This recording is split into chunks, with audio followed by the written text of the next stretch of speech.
Hi everybody, I just did a video. I'm going to try to go faster because I don't want to make this 8 minutes long. So you can see with the title there's a lot of stuff going on. I'm going to be talking about Captain America, I'm going to be talking about Spider-Man, I'm going to be talking about the Avengers, and I'm going to be talking about annoying people at the movies. So without further ado, let's hurry up and get going. What I was talking about earlier, first, they had these, they were giving away in the lobby. Yes, I took one, and yes, I'm going to be hanging it up because it's Chris Evans' awesomeness. Captain America, the first Avenger, and that he is, which is awesome. But they were also giving this away. If you've not read this series, it is coming out soon in the movies. I highly, highly, highly recommend you read the books. I'm not usually one to endorse books unless it's Never Let Me Go. I love the series. I have the first edition, first printing of every single one in the trilogy. That is The Hunger Games. May the gods be ever in your favor. Oh, God. Excellent. I won't bash Twilight, but this takes it to an entirely different level for young adult, and it's wonderful. So anyway, back to Captain America. Let's get back on track.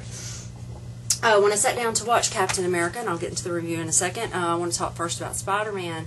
The trailer for the new Amazing Spider-Man was on the previews before the movie came on. I'd heard that this was going to happen, but I was very excited about it. Why? Because you can't really see over here, I'm an enormous Andrew Garfield fan. Many of you have seen that. If you actually look on my page, it says I'm a fangirl of his, and I am. I was very excited to see his portrayal of Peter Parker. I'm a huge Spider-Man fan, so when it starts, I know a lot of people are anti The Amazing Spider-Man. They just don't think it's going to work. However, the trailer, from what I saw, gives me a lot of hope. I think it's going to be very good. My husband is very skeptical. He could have been lying to me, but he said it does look decent. If you've not seen the trailer by now, you can find it online. You can take a look at it.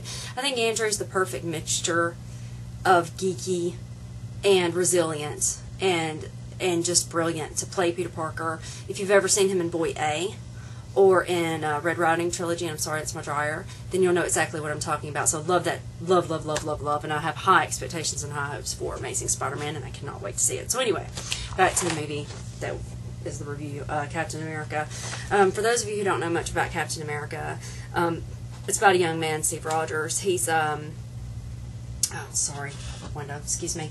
He's a normal kind of guy, except that he, what is wrong with this computer? Excuse me. He's just a little beanpole guy.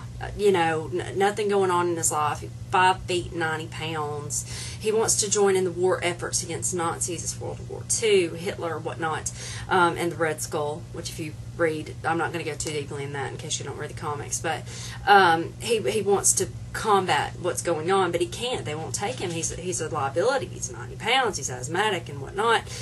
A doctor takes an interest in him one day when he goes to recruitment, decides to take him in as an experiment, and he becomes the world's first superhero, really, which is Captain America, which it says and it shows in the trailer.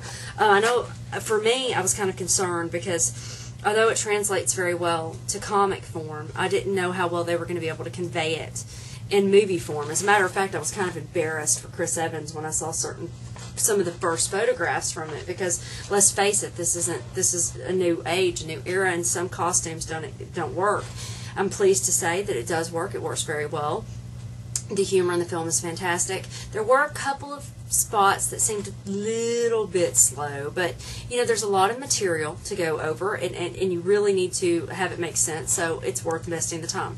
I will say this, however, if you go to see Captain America, you really need to watch Iron Man, Iron Man 2, and Thor. You really need to see those movies. Why? Because the Avengers is coming soon. If you don't see those, you won't know what the hell is going on. There are a lot of elements of Iron Man. You actually have Mr. Stark's father in this film, and Thor as well. Scenes that are from Thor merge with Captain America, so it's not going to make a lot of sense if you don't have the opportunity to see it. And I don't know if that's my dog or my husband coming in here. So definitely make sure that you see those. As for the film, when it ends, and I did enjoy it, and I would highly recommend it, and I'm sure it's not for everyone, but for me, I thought it was a definite winner. I'm going to purchase it when it comes out on video. Caesar, is that you? No. That's my husband. You hear him? He won't come on camera. Oh, you won't even peek in. Sorry, I tried.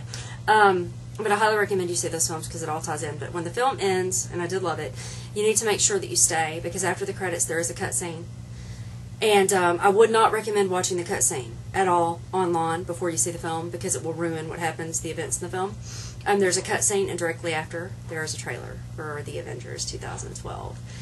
Very exciting. Hawkeye is in it. I love Jeremy Renner. Can't wait to see it. Loki, Thor, Iron Man, Captain America. You get them all, and it's brilliant. So, yeah, definitely cannot wait to see this. Now, as far as my minor gripe that I wanted to get into, and I'm doing good. I'm at 5 minutes, but I'm in a hurry. There was this guy in front of us. He wasn't seated next to me, but he had his stank ass feet like this on the seat in front of him. And the poor woman next to him had about this much room between his foot and her head. Now, you might think, well, okay, whatever, but this guy didn't have shoes on. It was like slippers of the plastic variety that you would wear on the beach. And he had his nasty ass unclipped toenail feet next to her head. And I told my husband, you know, if that were me, I know I would turn around and just tell him, take your nasty ass feet away from my head, please. So yeah, there's another thing to add, just as this is a minor little rant, into the hat when it comes to movies. Do not bring young infants to movies. It's very annoying. If you do bring young infants into movies, please take them outside when they start to cry. You know, people don't pay money to listen to your infant cry. If you're going to talk during a film, just go to the damn mall. Don't come to a movie to talk. You're just going to annoy people. On the same token, if you're going to just text or talk on your cell phone, do the world a favor. Just don't. Just don't even bother coming to the theater. Just go take that shit somewhere else. And what else? What's another annoyance that gets on my nerves? The cell phones, the texting, the talking, the feet, and I know there's something else, the crying babies. There you go. If I didn't include it, just don't do those things. They're highly annoying. It's very fortunate because, like I said, I wasn't the woman that had the stank feet next to her head. But if I had been, it would have been very annoying. But thankfully, I don't know what was up with the guy. He kept rubbing his head. It was bald. Anyway, but I still enjoyed my movie. I was only bothered a couple times by a couple of cell phones. I didn't have to tell anyone off, which always makes movie a going experience a plus. I had a couple of people that asked me about my Insidious review. I'm trying to recover that, but as I told you, I had problems with Windows Movie Maker. If I can recover it, I will. If I can't, I'm sorry, it's lost. I have a couple of movies I've been considering that I did not put the reviews up for re-reviewing. If I have the opportunity to, I will try to do that as soon as possible. So, okay, that's all. I hope you all have a wonderful weekend. If you haven't checked out Captain America, be sure to go. Check it out. Check out Chris. Love you. And you might even get your own poster. I don't know where I'm going to put it yet. I'm going to put it somewhere. He's too handsome. I mean, it should be illegal to look that good, right? Okay, I'm girling out on you. Alright, that's all. I hope you have a great weekend. And if I don't see you before Tuesday, I will see you all when I'm on the house floor to my review. Alright, have a great weekend.